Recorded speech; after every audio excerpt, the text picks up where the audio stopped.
Welcome everyone, and we're happy you can join us for today's webinar entitled Mobile Forensics. It is hosted by World Resources Webinar, and I'm pleased to be the chair of this workshop. I am Debra Ferdinand, and I'm a senior lecturer at the School of Education, the UWI Mona Campus University. We have a lineup of experts with a background very much scholarly whilst practicing in their field. And so we are pleased to have them with us, sharing their expertise and time. I will ask that as we begin, you leave your mics muted as well as your webcams to avoid any disturbances during the presentations. And we'll have 20 to 25 minutes of presentation for each speaker with a 5-minute question and answer after the presentation. You may raise your hand or type your question in the chat for the speakers after they have made their presentations. So it's my pleasure today to introduce our first speaker. And as I do that, you may upload your PowerPoint, Dr. Anita.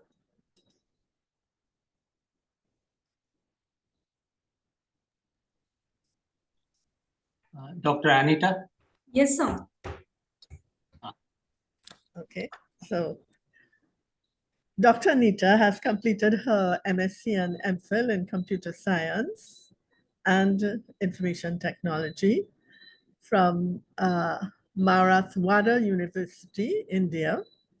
She has a wealth of experience working on the ground. Currently, she is a supervisor of the United University in India and Symbiosis Skills and Professional University. And she has 4 research scholars working under her. And she has more than 100 different types of webinars and workshops and short-term courses that she has attended. She was awarded the UGC Fellowship. She has published 4 books with reputed publications. Her research interests include remote sensing and GIS, biometrics, machine learning, artificial intelligence, pattern recognition and image processing, blockchain, skills in Python, and MATLAB. She has published over 32 research papers by various, in various national and international peer-reviewed journals, and also presented at international conferences. Her total 10 patents published and 2 book chapters in IGI Global and Wiley. She's a reviewer in artificial intelligence for the MDPI Journal and the International Journal of Systems Assurance, Engineering and Management by Springer Nature. As you can see, Dr. Anita has a very high profile in her research and as well as her teaching and scholarly supervision of students. So we look forward, Dr. Anita, to your presentation. You may proceed. Thank you so much, ma'am, for the kind introductions. And I'm also thankful to the Krishnan sir for giving me this wonderful opportunity. So now I'm sharing my screen. Please let me know it's visible.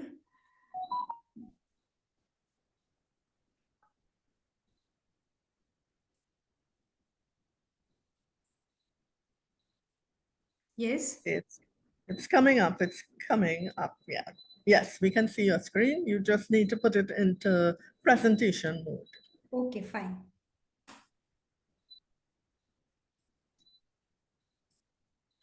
So is this okay? Yes. This is okay. Okay, fine. So good afternoon to everyone. Today, for the today's presentation, these are the outline. Basically, I want to cover the basic things regarding with the mobile forensic. And in case of the mobile forensic, which different types of the tools we are basically using. So these are nothing but the outline of today's presentation. We will start with what exactly the crime and what is the difference between your traditional and the cyber crime. Then along with the what is digital forensic, and in case of the digital forensic, what exactly the role of your mobile forensic, how you collect the evidences in case of the mobile forensic. One of the most important part, chain of custody. Then there are a very famous tool which is specifically used in case of the mobile forensic, and what are the different types of the challenges we are facing while collecting the data, as well as in case of the mobile forensic. So these are the outline of today's presentation. We will go one by one. So we know that when we talk about specifically crime, so in that case, there are two types of the crime is there. Nowadays, it's a digital era. Now each and every task it's shifted towards the digital one. So if you compare your traditional crime and the cyber crime, so a very simple thing regarding with the traditional crimes, it's nothing but the crime which is physically happen, that take place outside the computer, in a very simple language. Such type of the crime we call the traditional crime. And while on the other hand, in case of the cyber crime, those crime happen with the help of your computing device. That might be your computer, that might be your mobile. So this type of the crime we call the cyber crime. So the examples of your traditional crimes, it's nothing but the kidnapping, murder, then suppose robbery, then motor vehicle theft, some sexual harassment is there. So these are the things which is under the category of your traditional crime. Now next, on the other hand, the cyber crime. So cyber, the word itself indicates it's a computer. So those crime that takes place with the help of the computer, we called the cyber crime. The best examples of the cyber crime, it's nothing but your copyright, then cyber terrorism, identity theft, then cyber bullying, harassment, then any type of the electronic fund transfer, that might be through the bank.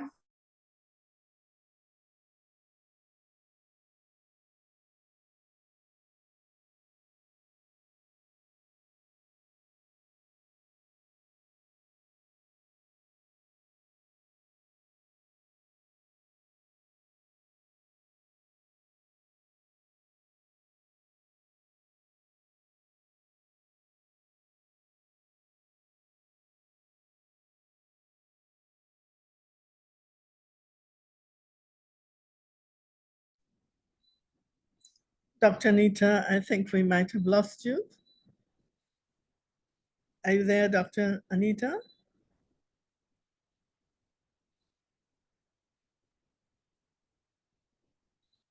Dr. Anita?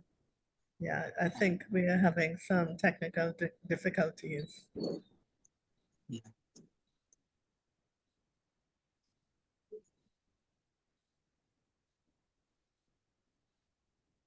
We'll wait for some time, Dr. Debra. Okay.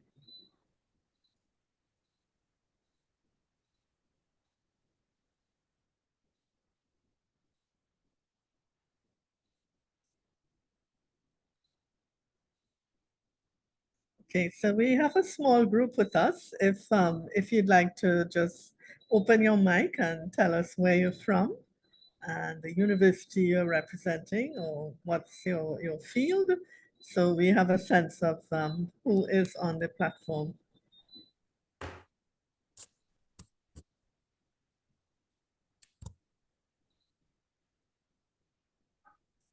All right. I think she's back. Okay. I'm seeing her Hello. back. Yes, extremely sorry for this network issue from my side. All right, you may continue, Dr. Anita. You'd have to share your screen again. Your Yes, PowerPoint. yes, yes. I'm audible clearly, ma'am? Yes, I'm hearing you. Okay, okay.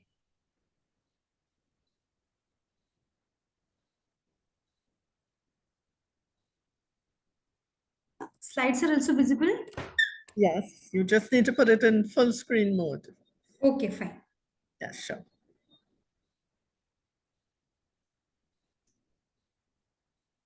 So these are some examples of your cyber crime. In case of the network forensic, your WhatsApp chat and any type of the crime which is specifically happened in terms of the computer, in terms of the laptop, we called the cyber crime. And in case of the traditional crime, so these are the here that thumb impression, that blood samples, the DNA samples. So this is just an examples or of your traditional crime, and these evidences plays a very important role to solve any particular type of the crime. That might be the traditional one or the cyber one. Now, in case of your digital forensic, why it's an important? Because uh, that shows the ensure the integrity of your digital system. Then the second reason why the digital forensic it's important to track down cyber criminals and the cyber terrorists, because based on the evidences you are able to solve that particular case. If any criminal lost or deleted any important type of the information, so we in our hand we have such a type of the tools, mechanism, techniques. So with the help of that tools, mechanism, we are able to recover the deleted history, we are able to recover the deleted information from that particular device. That device might be your computer or the mobile. So to recover, analyze present computer based material in such a way that it is useful to submit all these evidences to the courtroom. So the final decision obviously will take in the courtroom to just give the justification towards that case. These are the different types of the devices are there where you are able to store your evidences.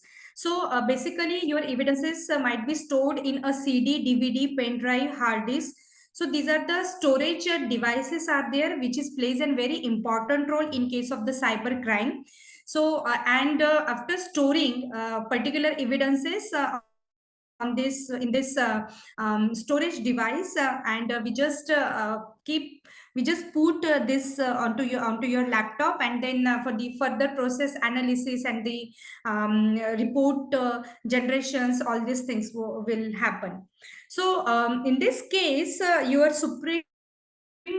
court also plays an important role, because it's a journey when the crime was happened from that crime scene to the courtroom. So it's a complete journey to solve that particular case.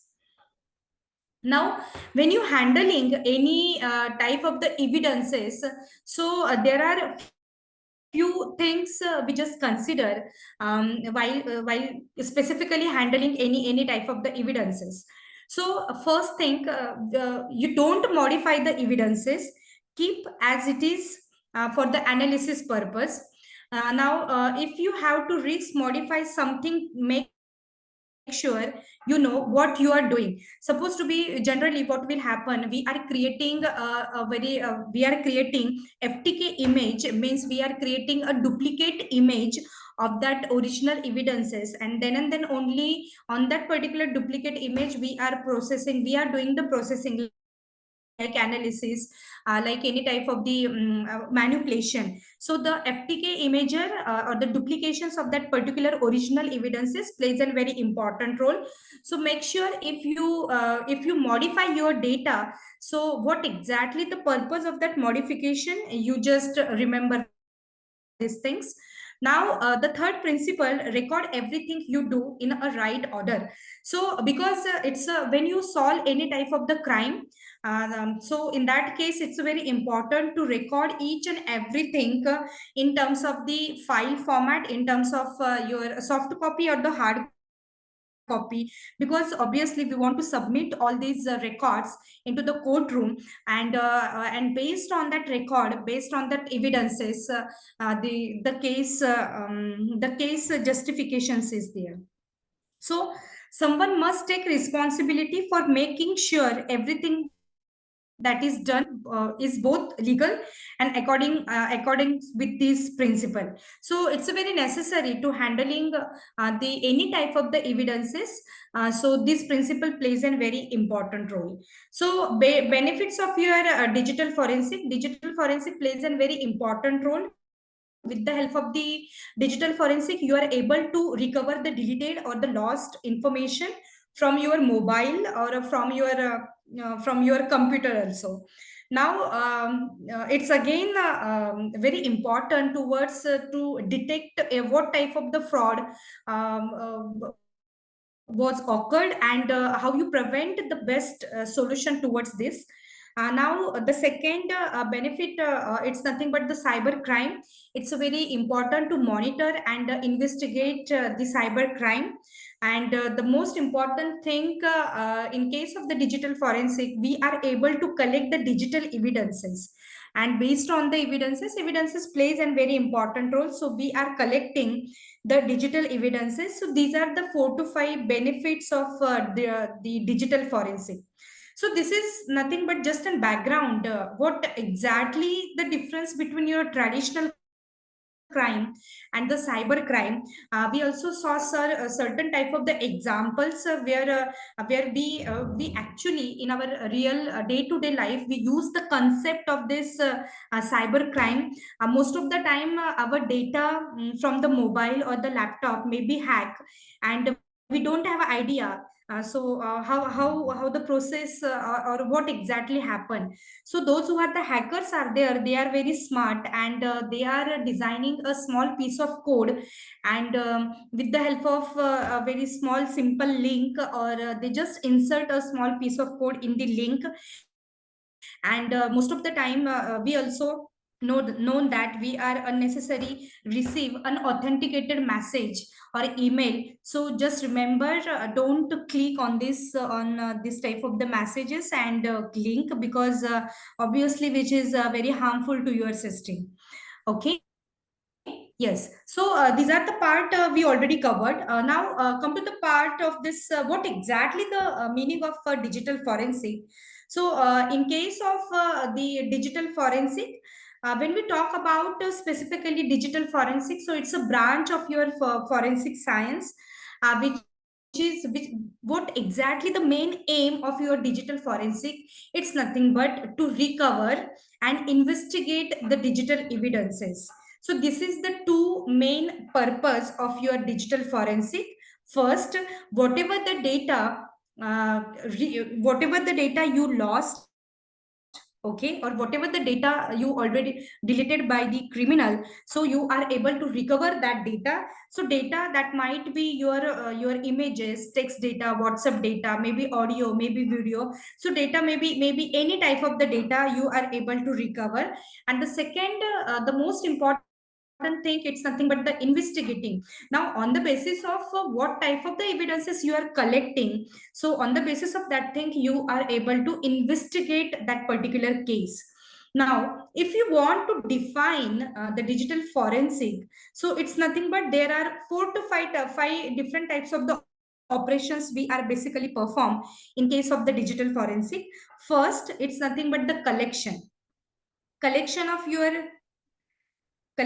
your data. It's a very important one.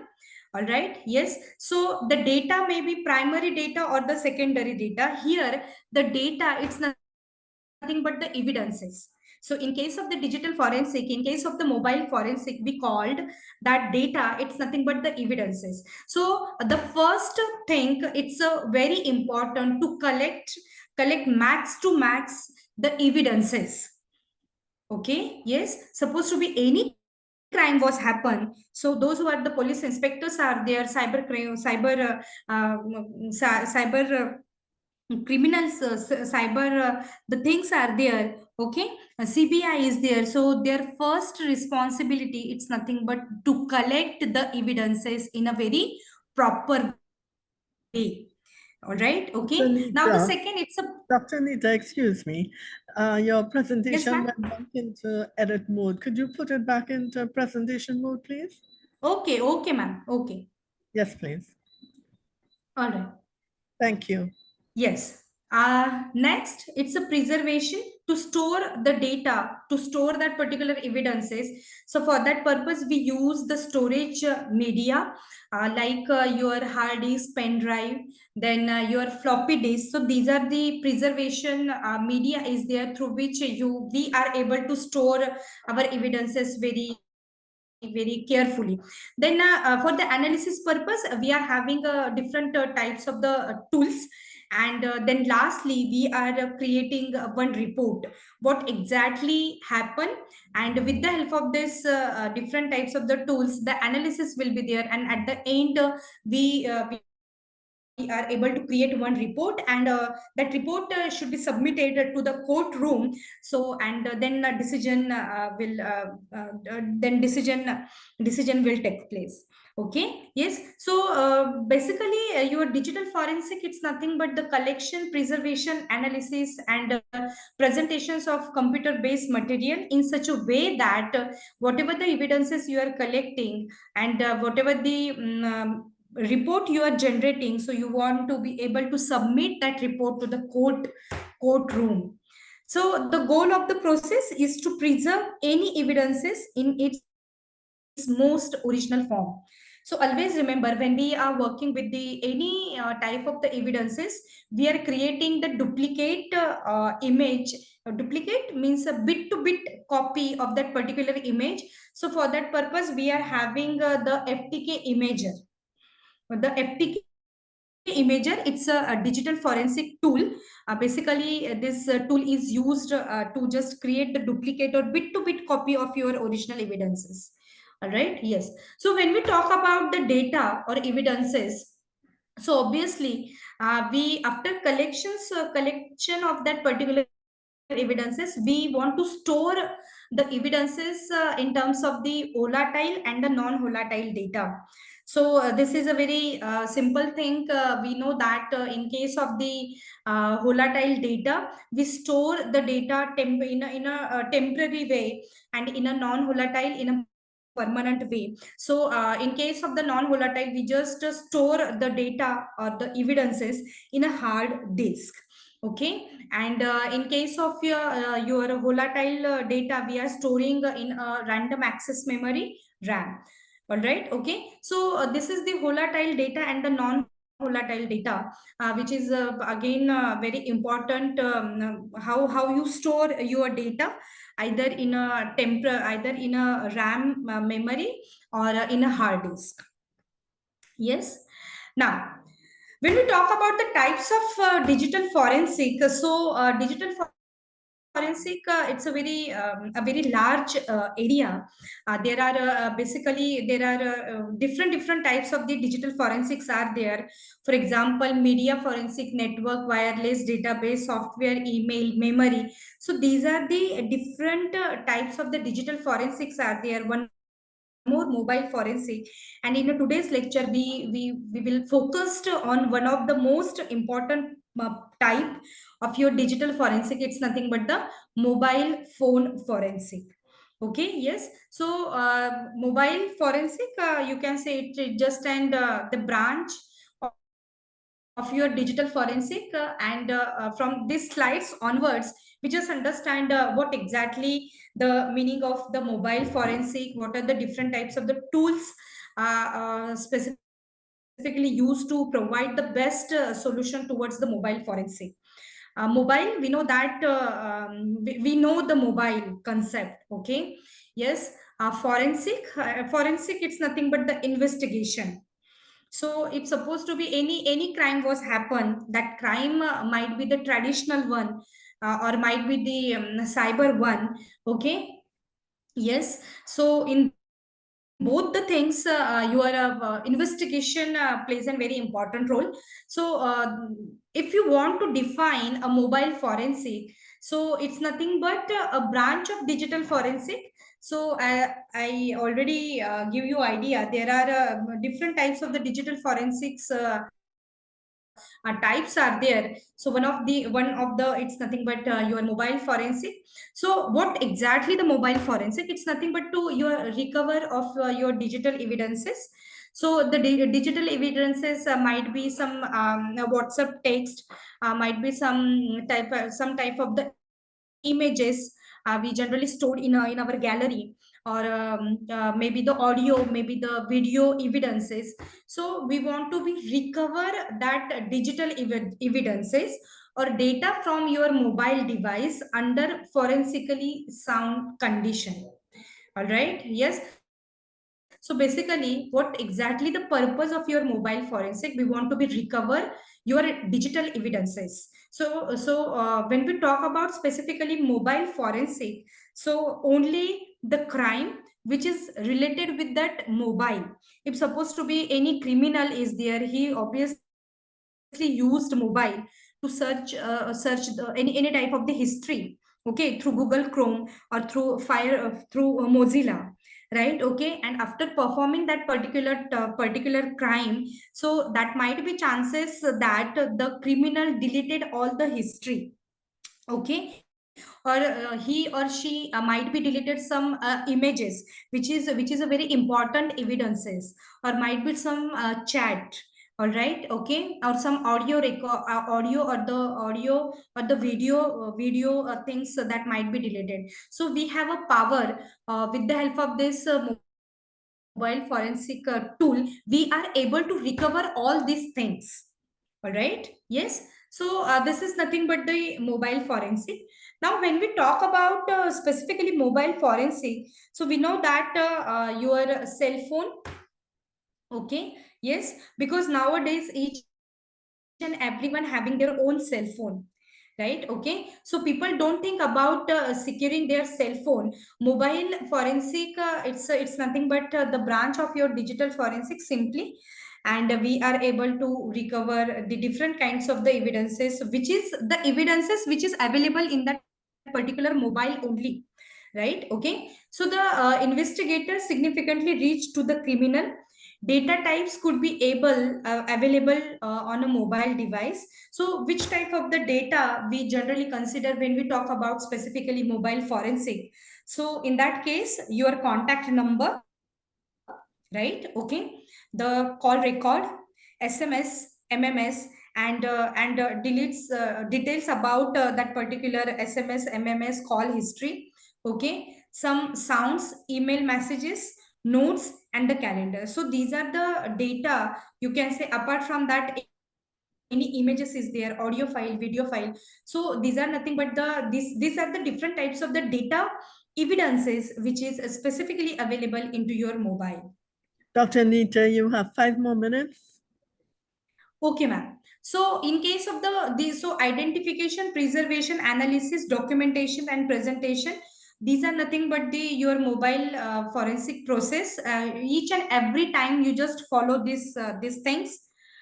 Now, mobile forensic and the computer forensic, these are the two different fields are there. When we talk about the computer forensic, so the computer related crime specifically include, and in case of the mobile one, it's specifically include.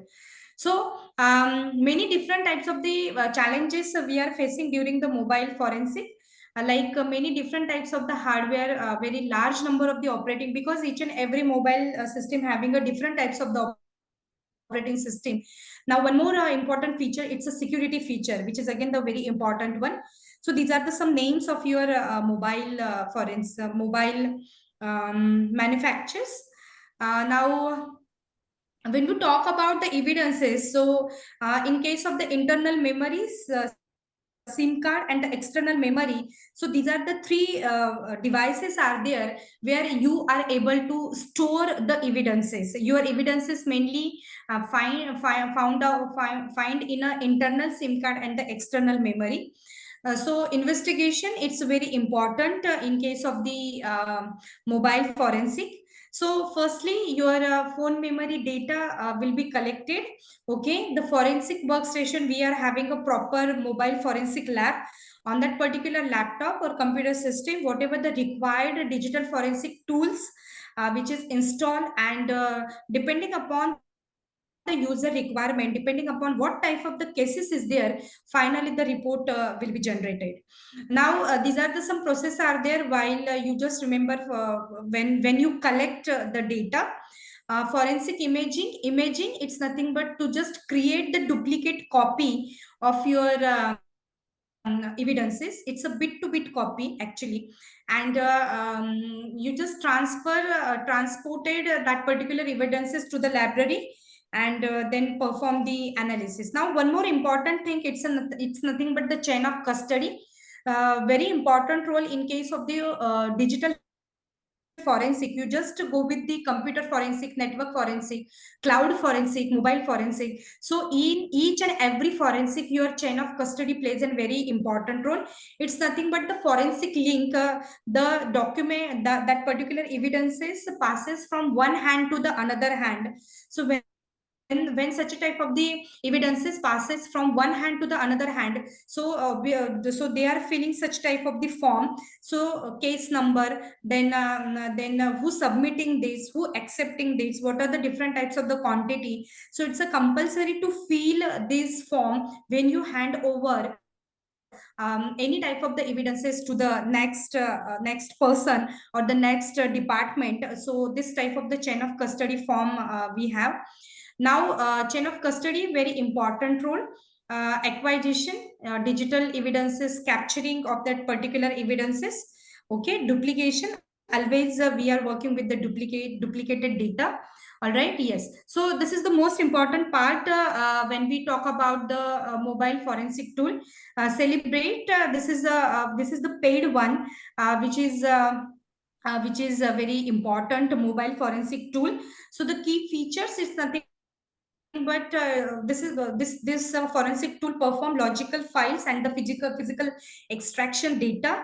Along with that, many different types of the digital evidences, history, images, your record are able to recover with the help of this mobile forensic tool.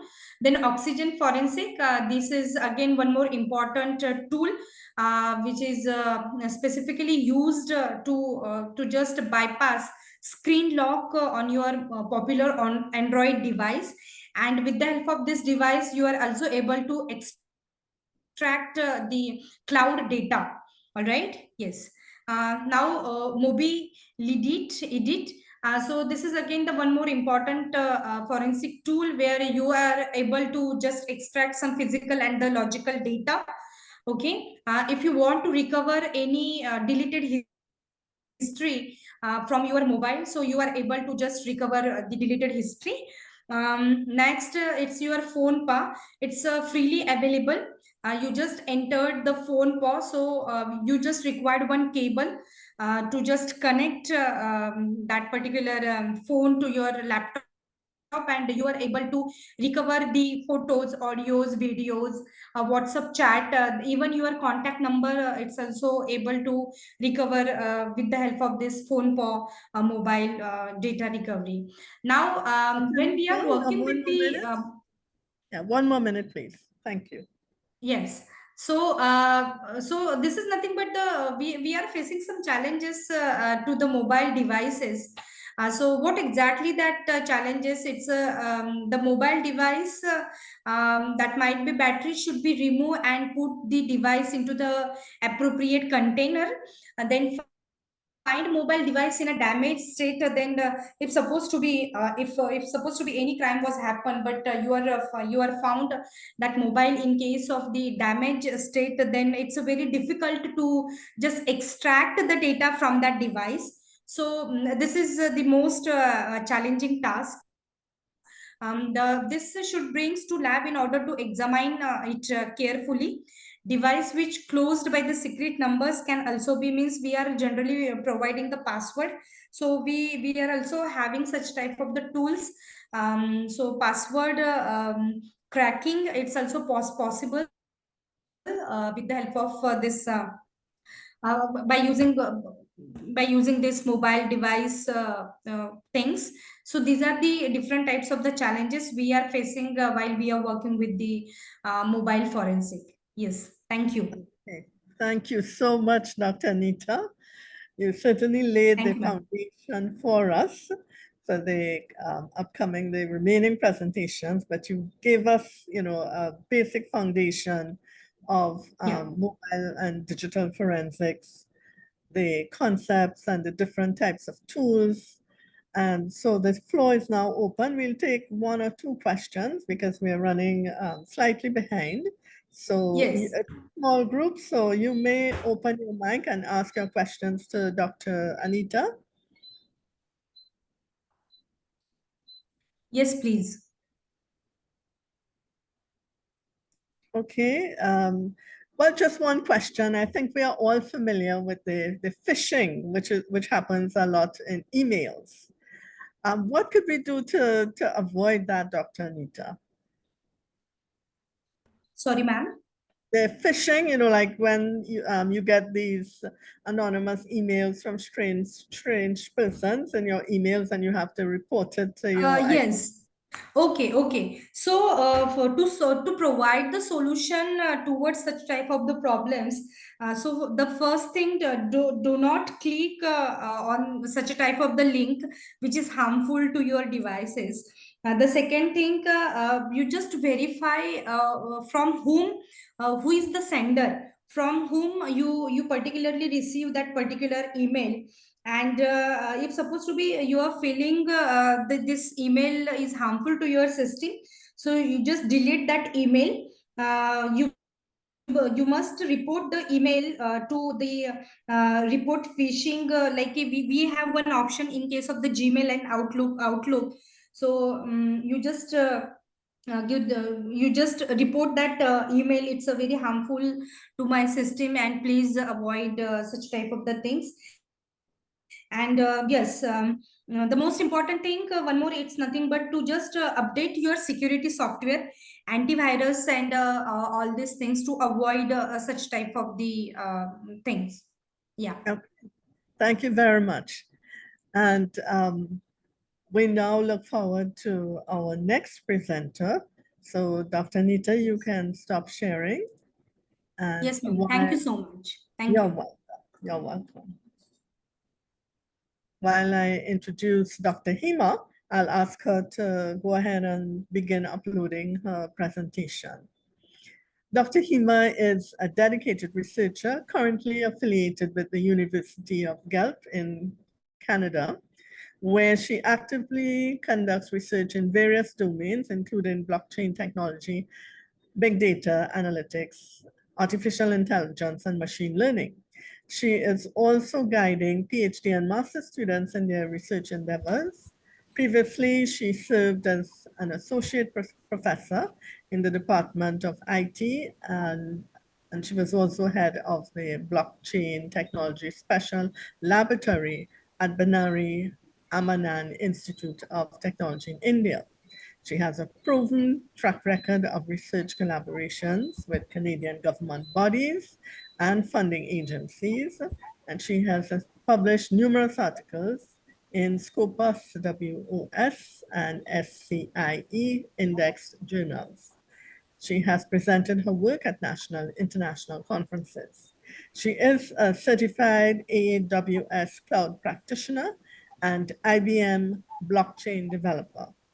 She has also guided students for national and international competitions, earning accolades such as the Best Mentor Award. The areas of interest in research span blockchain security, cloud security, artificial intelligence, and machine learning, focusing on developing innovative solutions for the digital future. I now hand you over to Dr. Hema. Yeah, thank you so much, Dr. Debra, for this beautiful introduction for me. And my special thanks to Dr. Krishnan for providing this opportunity to give my topic to everyone.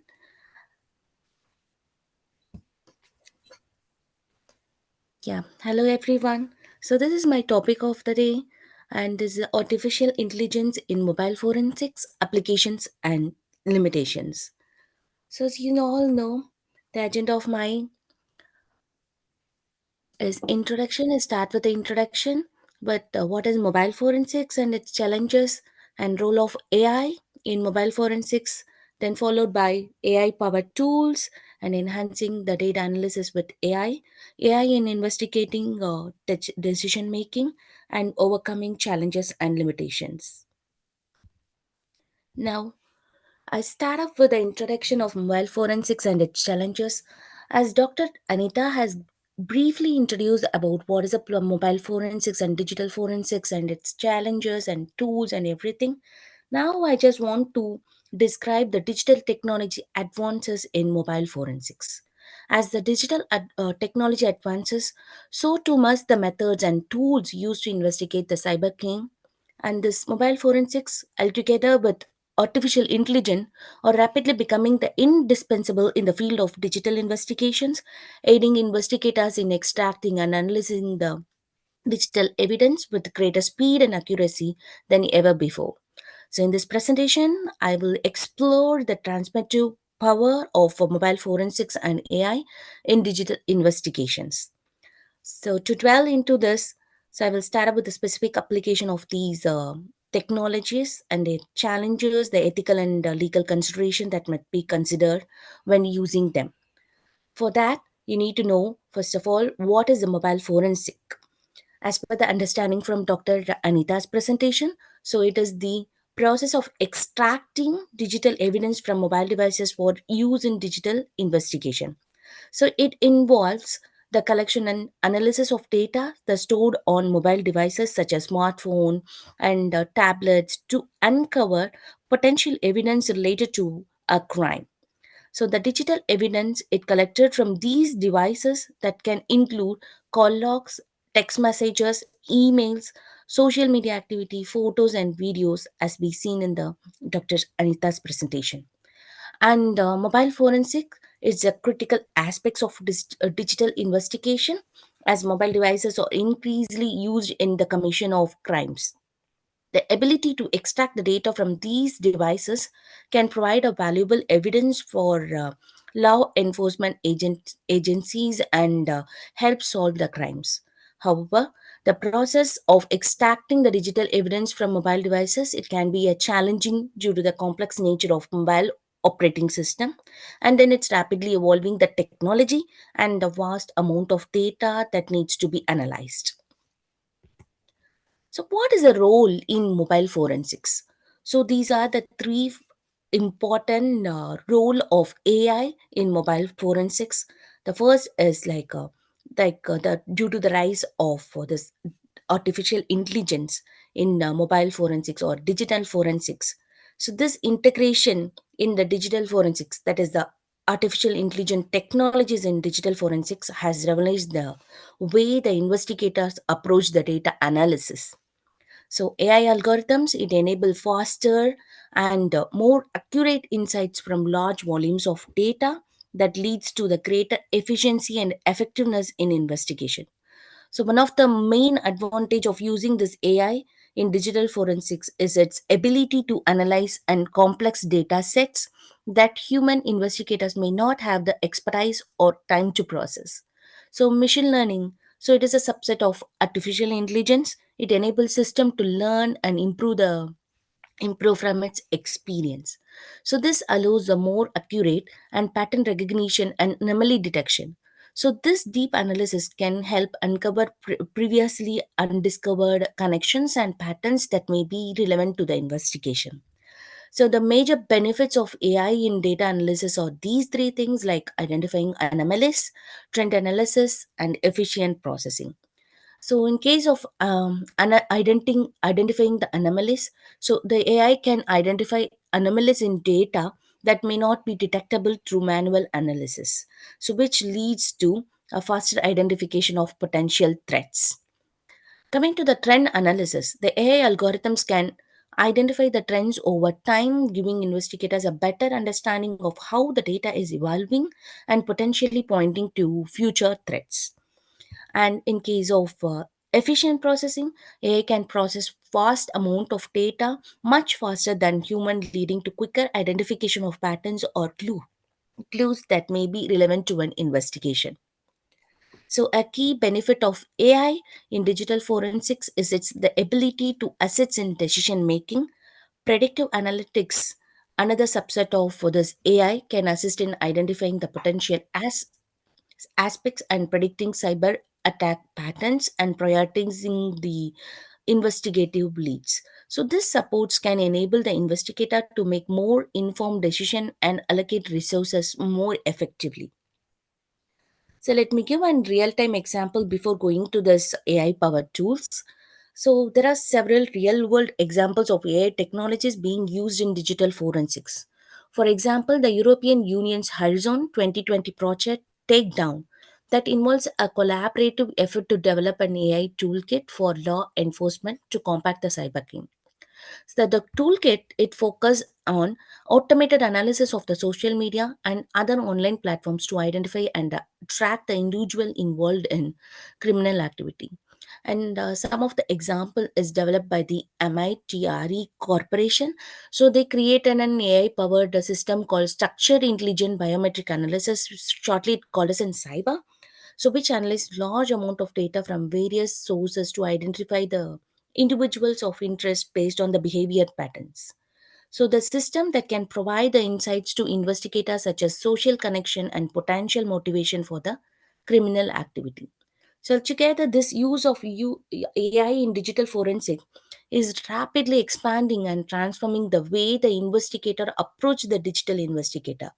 The AI is the ability to analyze the vast amount of data very quickly and identifying the anomalies and supporting decision making and can lead faster more efficient investigation, so that this is the very important and significant role in mobile forensics where the artificial intelligence takes place. So, artificial intelligence capabilities will continue to shape the landscape of digital investigation and ongoing collaboration between the human investigator as well as the AI system. This will remain like a critical to the success of these investigations. Now, coming to the AI powered tools and functionalities. As mobile devices continue to proliferate in our daily lives, the demand for the mobile forensics analysis on the rise also. Fortunately, these AI powered tools have emerged to support the digital investigation by automating the analysis process and saving time and improving the efficiency. One such tool is this Celebrite. So, this is a popular a tool which is also the AI powered tool for the mobile forensic software. So, this uses the AI algorithm to extract and analyze the data from mobile devices. So this Celebrite can identify the key pieces of evidence such as the contacts, call logs, and messages, and it organizes them in a useful way for the investigator. So besides this Celebrate, there are also other AI-powered tools tailored for specific purposes. One is that Oxygen Forensics. So where this Oxygen Forensics is an example that uses the AI to assist in data analysis and pattern recognition. And coming to that magnet for forensics, it specializes in this data recovery and analysis from mobile devices, while this MSAB provides the AI powered tools that enable the automated analysis of social media and cloud based data. So these AI powered tools can significantly improve the efficiency of mobile forensics, enabling investigators to identify key evidence more quickly and accurately. By automating the processes, the investigator can save time and resources that can be allocated to other critical aspects of investigation. Now, how to enhance the data analysis with this artificial intelligence? One of the key benefit of AI in digital forensic is the enhanced data analysis capabilities it provides. With the ability to process the vast amount of data quickly and accurately, these AI algorithms can identify the pattern, trends, and anomalies that might be missed by the human analyst. This can help the investigator build stronger cases and more effectively combat cybercrime. Coming to the machine learning, yep,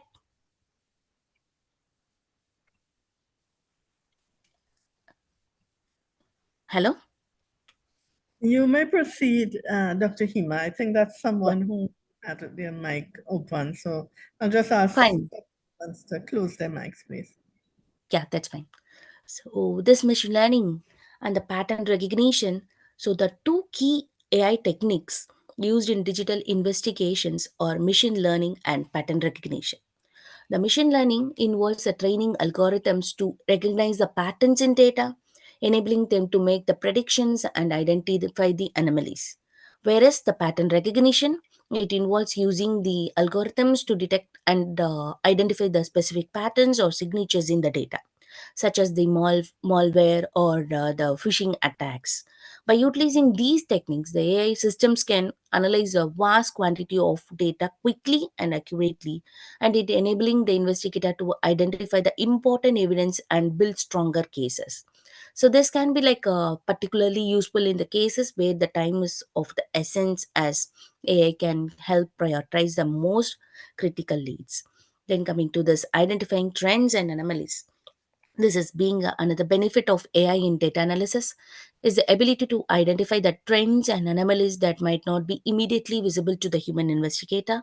These AI algorithms can quickly analyze the dark, like a huge volume of data from multiple resources like sources, and looking for the patterns or trends that might suggest the criminal activity.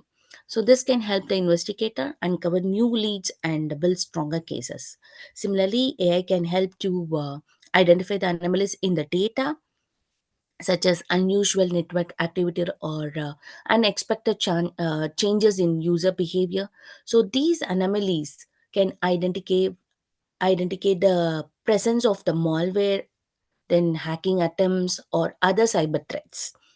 By quickly detecting and responding to these anomalies, the investigators can prevent further damage and protect their networks from the future attacks. And for the case of improving efficiency and accuracy, so overall the use of AI data analysis, it can significantly improve the efficiency and accuracy of the digital investigation by automating many of the time consuming tasks involved in data analysis. This AI can save the investigator valuable time and resources. This enables them to focus on more complex and high priority tasks such as identifying suspects and building cases. In addition, these AI algorithms can provide more accurate and consistent results from the human analysis also. They are not subject to the biases and errors that can affect the human decision making. It can analyze the vast amount of data more quickly and thoroughly than any human could. As AI technology that continues to evolve, we can expect to see even more powerful data analysis tools emerging. So these tools will help investigator to identify and stop cybercrime faster and more effectively than even before. Then how does AI investigate is help in investigative decision making? So at the heart of any digital investigation lies the process of investigation decision making. This involves sitting through a vast amount of data to extract meaningful insight and identify potential leads. These AI technologies, particularly the predictive analysis, it will give the can play a valuable role in this process by analyzing the data collected from the mobile devices. These AI algorithms can assist in identifying potential suspect, predicting cyber attack patterns, and prioritizing the investigative leads. By using the predictive analysis for investigative decision making, one of the most promising application of AI in investigative decision making is the use of predictive analysis. So predictive analytics, it involves using the machine learning algorithm to identify the patterns, trends, and anomalies in large sets of data. By analyzing the data collected from mobile devices, the predictive analytics can assist the investigator in making better decisions and identifying the hidden connections that might otherwise go unnoticed. So, using this AI technology for the predictive analytics in digital investigation has several benefits. First, it can help the investigator to prioritize the leads and focus their efforts on the most promising area of inquiry. And second, it can assist in identifying the potential suspect based on the range of factors, including their digital footprint, like the location, history, and the online behavior. And finally, there's the Predictive analytics, it can help investigator to predict the likelihood of future cyber attacks, allowing them to take the proactive measures to prevent such attacks from occurring than the reactive, I guess. Then coming to the role of this human investigators in collaborating with AI. So while AI can assist in making more informed decisions, it is important to note that it should never replace the role of human investigator. Rather, AI technology to human expertise, it's supporting and augmenting the work of human investigators. The human investigators bring a range of skills and experience to digital investigation, including the critical thinking, problem solving, and creativity. So these skills are essential in ensuring that the investigations are conducted in a thorough and comprehensive manner. And AI technologies, on the other hand, it excels at processing and analyzing the large volumes of data very quickly and accurately. So, by working together in a collaborative manner, the human investigator and the AI technologies can achieve better outcomes in digital investigation. So, coming to the overcoming challenges and limitations, we have been AI has this potential to revolutionize this digital investigation. So we have faced several challenges and limitations that need to be addressed. So one of the main challenges ensuring is data quality. So mobile devices stores a vast amount of data, and it can be difficult for AI algorithms to filter out the irrelevant data and identify the relevant evidence. Another issue is algorithm bias. So algorithm bias, the AI system can analyze the data that have been trained on, which means that they may not identify the patterns or anomalies in data that they have not encountered before. This can lead to the inaccurate result, particularly in case where the data is complex or involves multiple variables. Additionally, the use of AI in mobile forensics raises important ethical and legal consideration, which in term privacy protection, it obtaining the informed consent and complying with legal frameworks and crucial when using the AI technologies in digital investigations.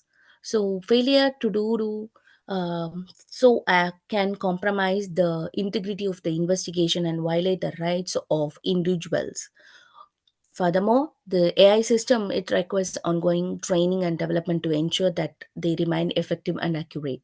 So this necessitates a significant investment of time and resources, which can be a challenge for law enforcement, like the law enforcement agencies and other organizations working on limited budgets. So, in order to overcome this algorithm bias, one way to is to ensure that AI systems are trained on diverse data set that reflect the full range of variables and scenarios that may be encountered in digital investigation. This can be achieved by collecting large amount of data from different sources and using the techniques as a transfer learning to adapt this AI model to new domains. And another approach is to incorporate the human oversight into AI system. By involving the human investigator in the training and development of AI model, it is possible to identify and correct the biases in algorithms, as well as to ensure that results produced by AI system are consistent with human reasoning and intuition, so that we can overcome the limitations. You have 4 more minutes. Oh, Yeah. good. So that is my end of the presentation, Dr. Debra. Okay. You are on time, I guess. Thank you Yeah. so much. Thank you Yes. so much for your insightful presentation. I think Thank we are you. now more aware of, the challenges and limitations Yeah. using AI and using it to solve cyber crimes. Yep. The floor is now open to the participants. We are a small group, so you can open your mic if you have any questions for Dr. Hema on her presentation.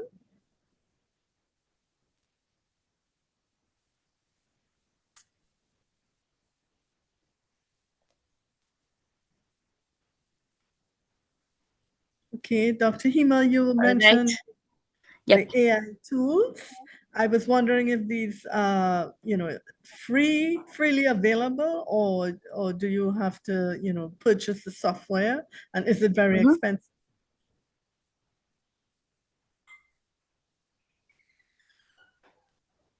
So you may go back to the slide where you have the tools, Celebrite, I think, and those.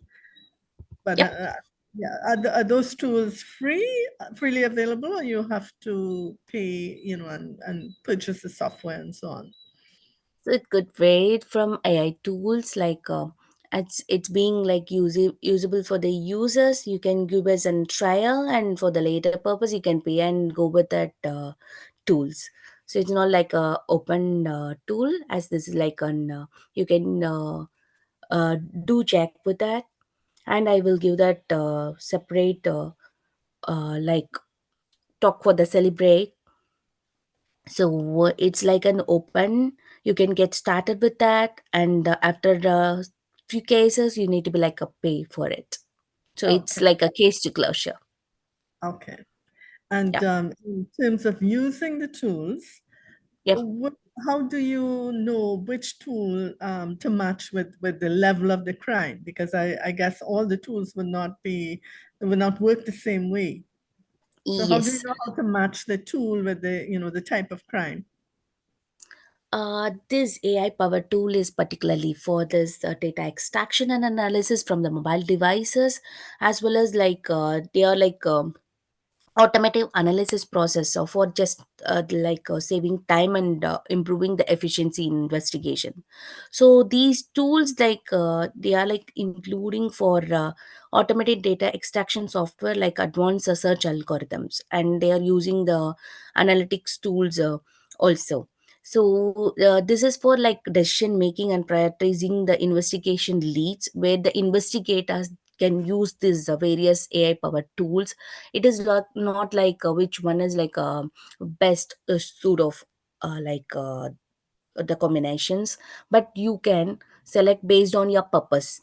If you are going for the data extraction, then the Celebrite is like a good AI powered tool, and for the analysis and pattern recognition you can go for this oxygen forensic, and for data recovery and analysis you can go for forensics, and for automatic analysis you can go for MSAB.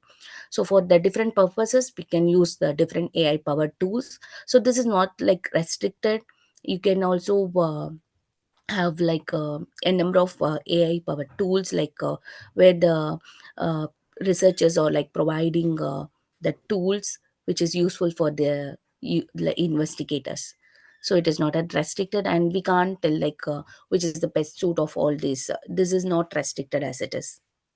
Okay, thank you so much, Dr. Hema, for that Yes. clarification. Yeah. And Thank you. we'll ask you to stop sharing now, and we'll Yeah. move to our next presenter.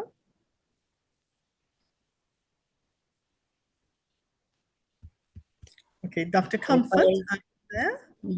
Hope my screen is stopped, right? Yes, yes. Yeah, Dr. thank you so much for the whole team to give this opportunity. You're most welcome. Yep, thank you. Dr. Comfort, are you there?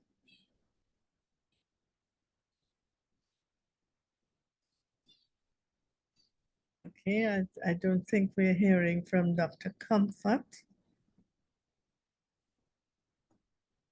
Maybe we go to the next speaker, Doctor. Okay, so I will ask if Dr. Karthiga, are you there? Are you here, Dr. Karthiga? Yes, Dr. Debra, I'm here available. Okay, so we will start, we'll move to you next. And if Dr. Comfort is available after, well, we'll go with her. So you may upload your presentation while I introduce you. Okay, sure. So Dr. Karthiga is working as an assistant professor in the Department of Electronics and Communication Engineering at Bannari, Amman Institute of Technology. She completed her undergraduate work at Anna University, India.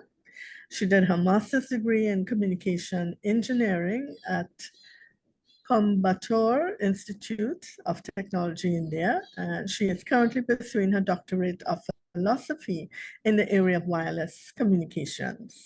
Over a 5-year career span as an academician, her research interests include 6G technology, high-speed communication, integrated sensing and communication, orthogonal time frequency modulation techniques, PAPR reduction techniques in OFDM, vehicular communications. She has published 14 papers, including Scopus Index journals, and presented 19 national and she presented at 19 national and international conferences. She has 3 patents on file, and she published 5 patents,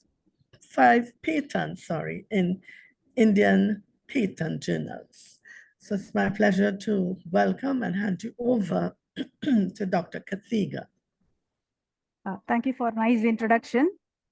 So today, in the perspective of mobile device forensics, I would like to state few technologies that related to cellular network technologies, so that it will be very much helpful in mobile device forensics to abstract some data that is available in networks, that is cellular networks. So the mobile device, even if the mobile device data is not to be taken for the investigations, it is even possible for the data to recover from the networks that is already existing as a backbone in a cellular network. So as a major point, my presentation overview is here. And my presentation starts from introduction to mobile device forensics, then cellular network technologies, then what are the stages of forensics. Then I would like to state few future directions in cellular network forensics.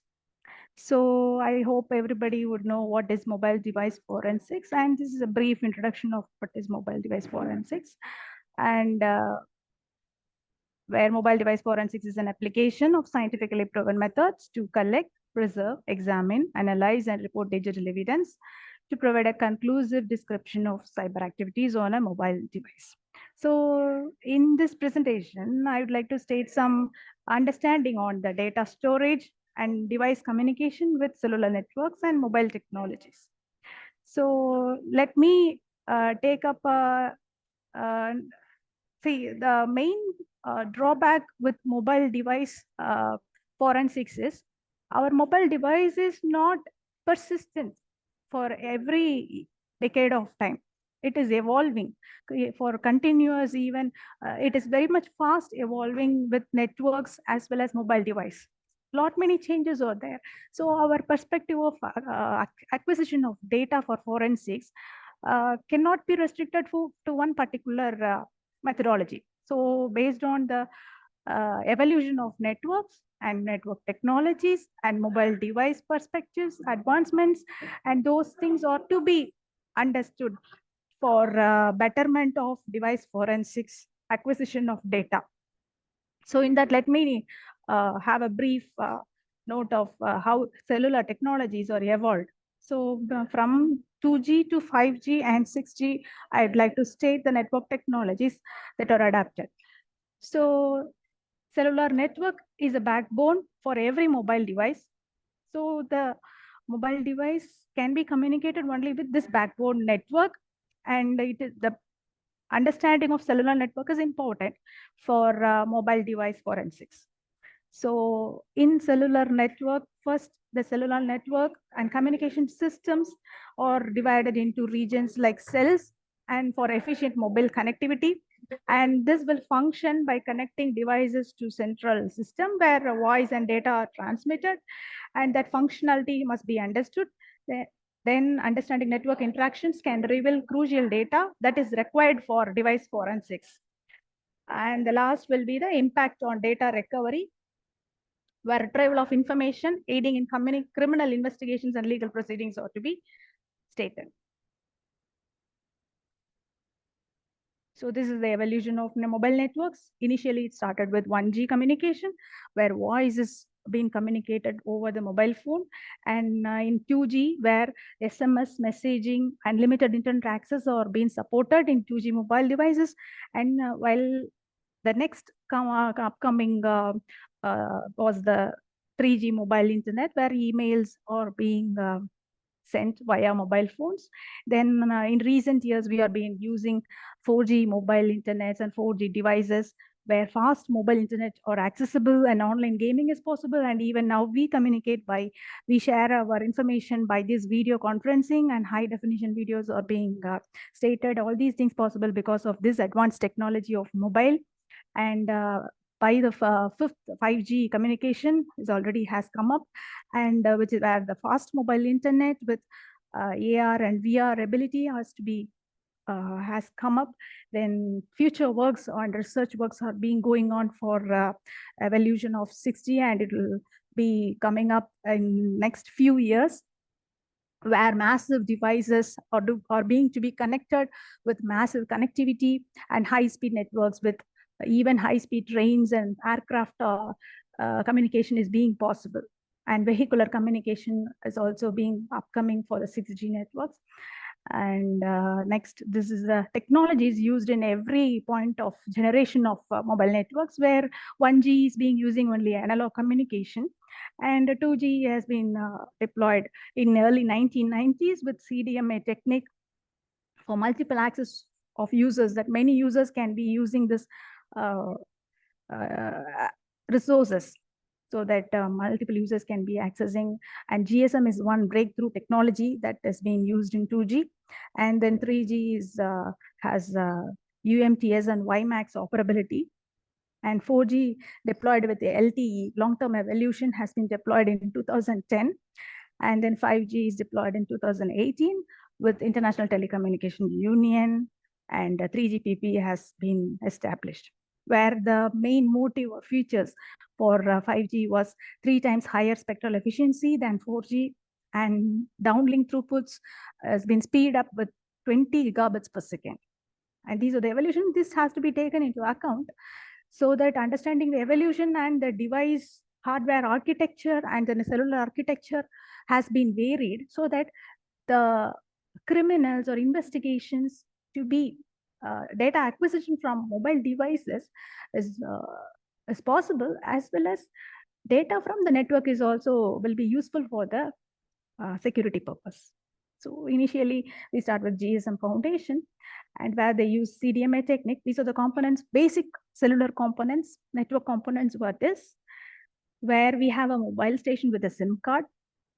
And when the SIM card will be the mobile device will be communicating to the base transceiver station that we all see. Then base transceiver station will be controlled by the base station controller, where one base station controller will control many different transceiver stations. And this will be connected to mobile switching center. And this is the network subsystem that is being existing. And that will communicate with the PSTN or any fixed line telephone networks. Or now this is the basic communication system established in 2G. This has been evolved to 3G, that each and every subsystems has been evolved. So mobile switching center will be routing the calls, or it has a database of subscribers where that data can be useful for the mobile forensics. So this is the architecture of the GSM, where every mobile station will be communicating to mobile transceiver station, and the mobile transceiver station has a controller to control, where this controller will be controlling for the handoff signaling or mobility control or call handling control, that whenever we move in a vehicle, our call has not been cut off. This is because of this controller, base station controller, that it handles from which station and base transceiver station to the other base transceiver station. This will be communicating the signals, and the handoff will be occurring, so that the device or the call will not be cut off. Then after that, we have the main part, that mobile switching center. This mobile switching center has home location register and visitor location register. These are the main data acquisition points that we will be using for mobile device forensics under cellular perspective, because every user has a SIM card and every user mobile device has an identity. So we know that it is IMEI number or IMSI number, or each and every mobile device has its own identity. So those identity and location of every mobile device can be tracked with the home location register. Home location register has the data of every subscriber. So visitor location register is that whenever a person from a home location register, like any subscriber services, if he moves on to some other location and where this service is not available, the service access will be done with some other service providers, and that service provider is visiting location register. Visiting location register will also store all the location and subscribers data inside this register. So authentication center is the center where every communication or encryption of key encryption and data encryption has been done with this key authentication center. So equipment ID register is that the register that stores IMEI or mobile device data. Equipment ID is being stored. So all these are very valuable for in the point of device forensics. So forensic data can be extracted even if the device has been off, or whenever the device is there, wherever the device is there, it can be tracked easily. So this is the explanation for home location, where visitor location register is there. Mobile switching center has the control over that. So any subscriber profile or conditions and whereabouts can be taken from home location register, and it can be reliable also. And home location register, what are the data we can be data acquisition from home location register can be IMSI number, where international mobile subscriber identity, or international mobile station number, and mobile station category, what kind of mobile phone is being using, that can be identified. Authentication vectors like RAND, SRES, and KC, these things are used for encryption of data, and allowed services, that what kind of services they are being using. Visiting location register number is also being stored in home location register. So visiting location register also has some data about subscribers, about handles true visitors, that they already the subscribers of them as well as the visiting people database is also being stored in the visiting location register. And the data is the same kind of data that home location register is storing. The same data can be retrieved from visiting location register also, IMSI number. And here we can extract temporary mobile subscriber identity, where every visiting mobile user has been allocated with a temporary mobile subscriber identity, and authentication vectors as well as allowed services. Those can also be tracked. And location area identity is also one more important data that can be taken from visiting location register. And transceiver is just a physical part, that radio transceivers are located in every geographical area. Base station controllers just handles power control and handovers between one base transceiver station and the other base transceiver station. And together base transceiver station and this controller has been referred as base station subsystem. So this interface between them is ABIS interface. So mobile switching center is the main control or backbone of every system, where it serves many base station subsystems, and it is also responsible for setting up a call or routing a call or control and termination of call and handover, and it is acting as a gateway to other networks, where it connects to other networks, like when this is for 2G, hence it is being connected only with public switched telephone networks, whereas when we go upon with the 3G or 4G, this has been connecting to the internet services and cloud services also. So authentication center has a key, a subscriber identification key that has been contained in the SIM, and it provides the subscriber data to the home location register and visitor location register for encryption, just for encryption authentication. So this mobile station equipment identity is very much important for mobile forensic device acquisition, because each and every device has its own IMEI number, and those IMEI number can be taken from this equipment identity register which is being stored. So this will be very much helpful for device perspective, device forensics perspective. And this is how a handling a call is being established and how the call has been managed with this GSM technology, where every base station with a geographical area has been there. And if a call has to be, one person is calling and a call is being tracked from the base station, and the base station will go to the base station switching center, and that will be carried over by mobile switching center. And the location register will give the data to the, will identify the person to be called, and that the call has been established. And this is the establishment of a call by general mobile switching center, where one geographical area is being calling to another network. And this is with the help of different subscriber services to be communicated with the help of mobile switching center, where the home location register will come into the picture, where the data of other subscriber will be taken from this home location register, and the call will be routed. This is handoff signaling between base transceiver subsystem, where when a person is moving from one geographical area to another geographical area, this BSS system will handle this handoff signaling from one transceiver to other transceiver, where the call, without being cut off or without being any loss of signal, this is being done. And next comes the 3G or CDMA technology, where many users occupy the same frequency band and same time, and this enables multiple users to access the technology. The next comes the 4G technology and long-term evolution. This has a big leap in speed, because only due to this long-term evolution, we are able to communicate with videos, and online streaming is possible, and we are able to online gaming is possible, and other technologies can be easily implemented with this technique, where this 4G networks uses orthogonal frequency division multiplexing, so that many users could access the resources without any interference. Whenever there is no interference from one person to other person, hence power can be more efficiently used. And mobile WiMAX use this technology, and it can support for broadband technologies techniques, where it will support 100 megabits per second.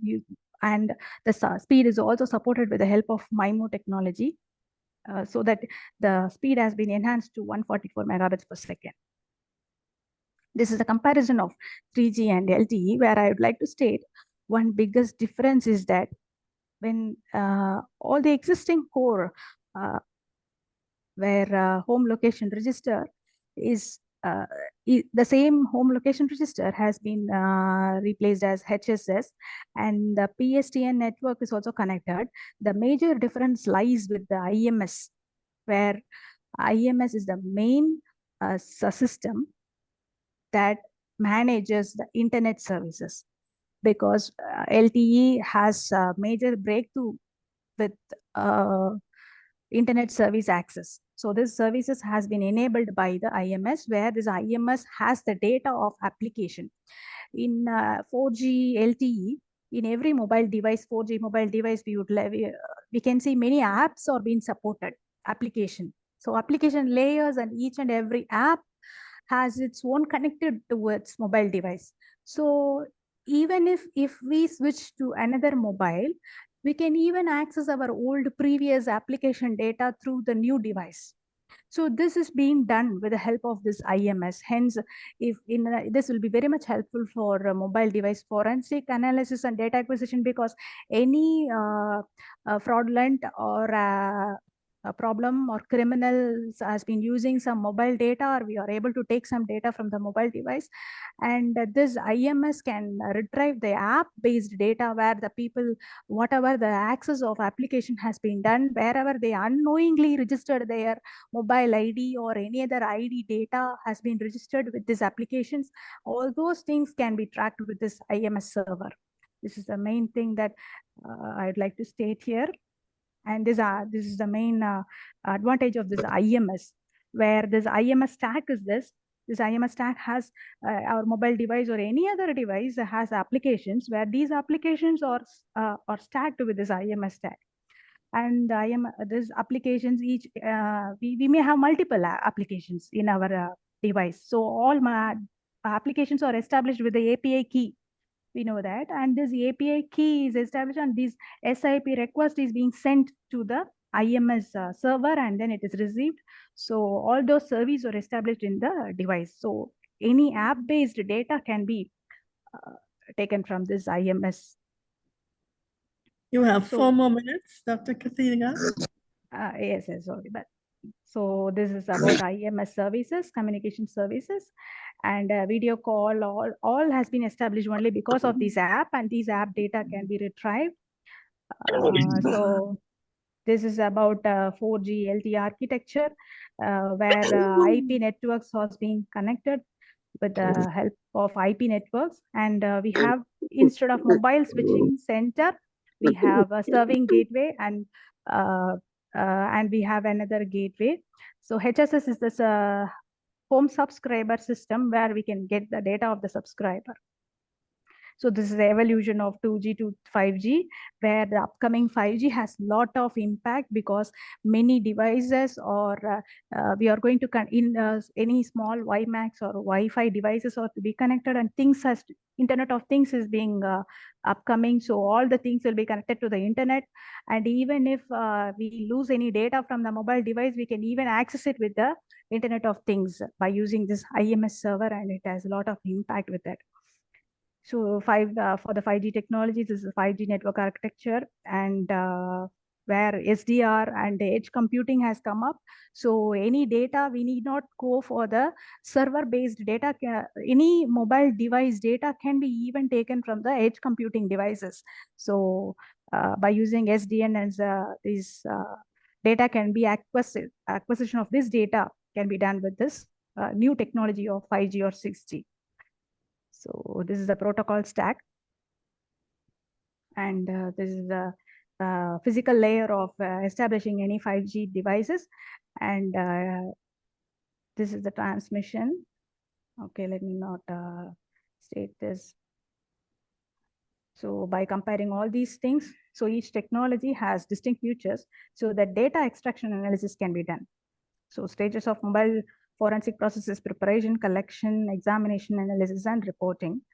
So mobile devices has app data, call logs, and multimedia text messages. So in advanced techniques, we have MMS and text messages, and this is a simple messaging architecture. And this is the advanced architecture for messaging services. And this is about rich communication services, which has been upcoming. So we have all kind of rich text to be sent through message itself. So all these things are being established by the messaging services. And this is the architecture of messaging services, where we can observe any messages that to be retrieved from the mobile device. Even if we fail to extract the data from the mobile device, we can also extract the data from IMS core or message storage server is available, where we can take the data that can be useful for device forensics. So these are the data that can be inside from the mobile device. These are the data we can get, and from the network we can get few other data like home IMEI or IMSI number or messaging services, and these are the data that can be retrieved from SIM card, and the list of data that can be obtained from the data objects. And acquisition methods, or this manual extraction or logical extraction, or any other hex dumping can be done to extract data from the device perspective. This is about how to retrieve the data from the devices without being any damage.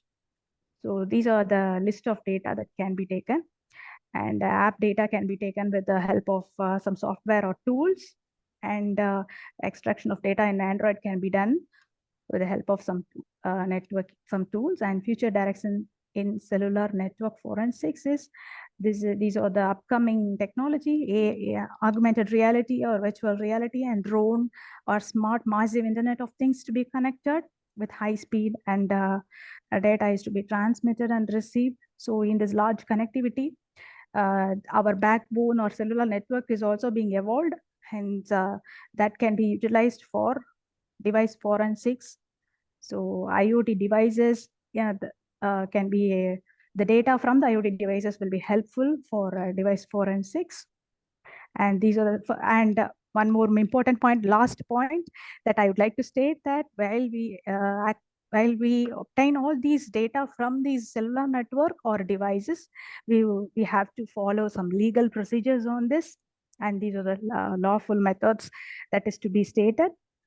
In a lawful way, we have to establish, and juridical challenges are they're still there. So all these to be taken into account. And network slicing, these are the upcoming technologies, and law perspective has been addressed. Thank you.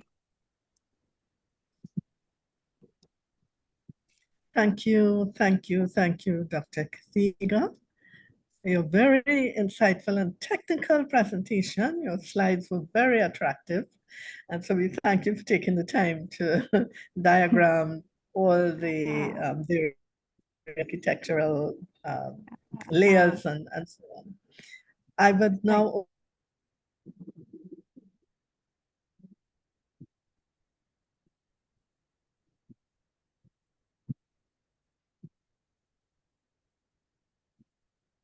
Dr. Debra, I couldn't hear you.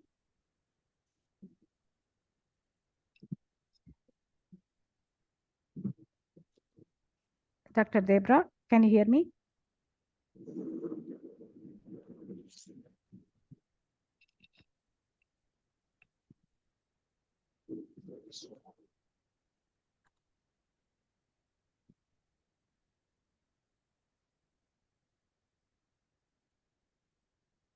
Dr. Debra, are you there?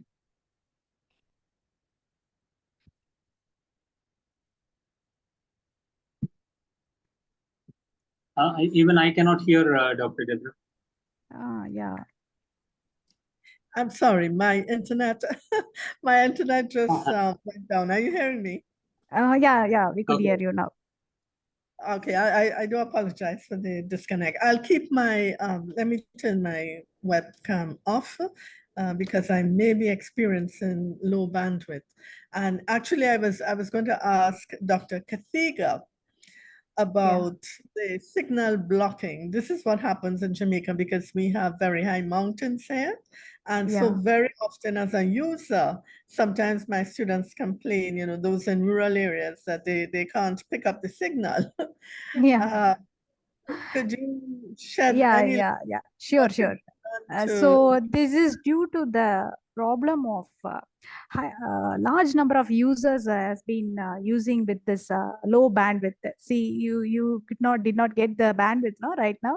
This is due to the problem of available resources and massive devices. So more number of devices are competing for the limited number of resources. So hence people are doing research by using some reflecting surfaces or intelligent techniques where they are reusing the resources, and some antenna based techniques are being under research that could be solve the solution for less coverage of area, because we have tall buildings and it cannot when we go for high frequency for 5G and 6G technologies, it cannot penetrate through the walls or mountains. That is very difficult. Whenever 1G communication is possible with the large walls or surfaces, that could be penetrated with low frequency signals. But when we go for 6G or high frequency signals, that is quite impossible. Hence, we go for another technologies and techniques that to be implemented with 6G. Soon we would solve this issue, Dr. Debra, I hope. Okay. And how soon do you think the 6G technology would be coming on stream? It is already has been many technologies and many companies like Samsung or other companies has been already under research. They have also test beds and they have testing has been done, but still the framework or the objective is not being satisfied, because the 6G has an objective to connect massive things, drone communication or vehicular communication, automotives, massive internet of things, IoT connections are to be established. So that is why it is still lagging, and it will soon come up with delayed Doppler communication has been researched over past 10 years. And this delayed Doppler communication will soon come into picture, so that that will take over this 6G. Okay, thank you so much for the update and for your insightful presentation. Thank you. And Thank we you for have- wonderful opportunity, Dr. Debra. Thank you so you're much, team. welcome. Yes. I'm wanting to move to the next presenter, Dr. Comfort, but I'm not sure if she is on board. Dr. Comfort, are you there? She had planned to do Dr. a Debra, demonstration. there is one question on the chat Okay. to Dr. Karthiga. Yeah, sure. I mean, Yeah, sure. Yeah, sure. I have seen that very informative on signal yeah, blocking. I lost the chat when I got disconnected. Okay, I'm seeing it now. When cell phone jammers are used near a prison, other citizens and public passing nearby. Yeah, this needs to be fixed up. So the jammers has to be properly designed so that the area and the jamming signal has to be designed such that it does not exceed the wall through. So otherwise the walls can be made with reflective surfaces, so that the reflective surfaces will reflect these jamming signals, and it will not go beyond these walls of the prison. And that could be implemented by the intelligent reflecting surfaces would help for this kind of problems, I think so. So thank you for this insightful question, so that we will work on with this jammers and blocking, that this area will not be exceeding at optimal region. That would help for some other research to go on. Thank you so much. You're very welcome. And Dr. Comfort, are you ready to give us your demonstration?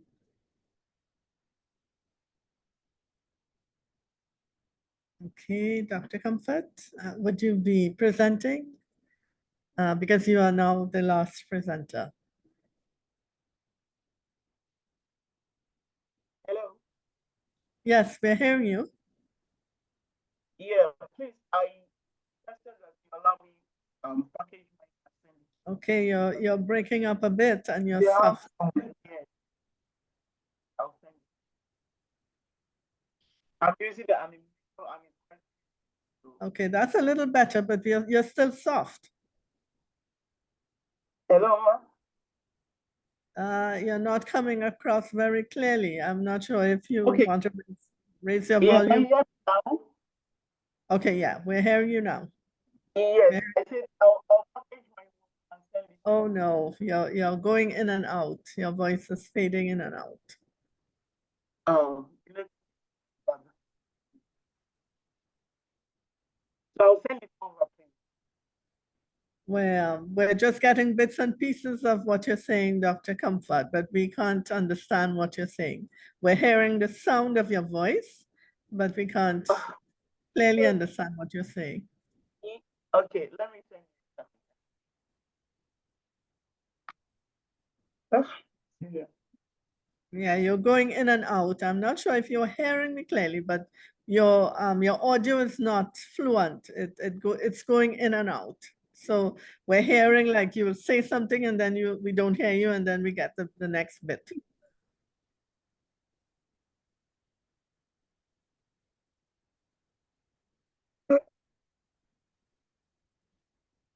I think we have a bad connection, Dr. Comfort. Maybe you could change your device or change your location so you'll be closer to your connectivity box. Maybe that would help. Okay. Sometimes when you're closer to the box, the connection is stronger.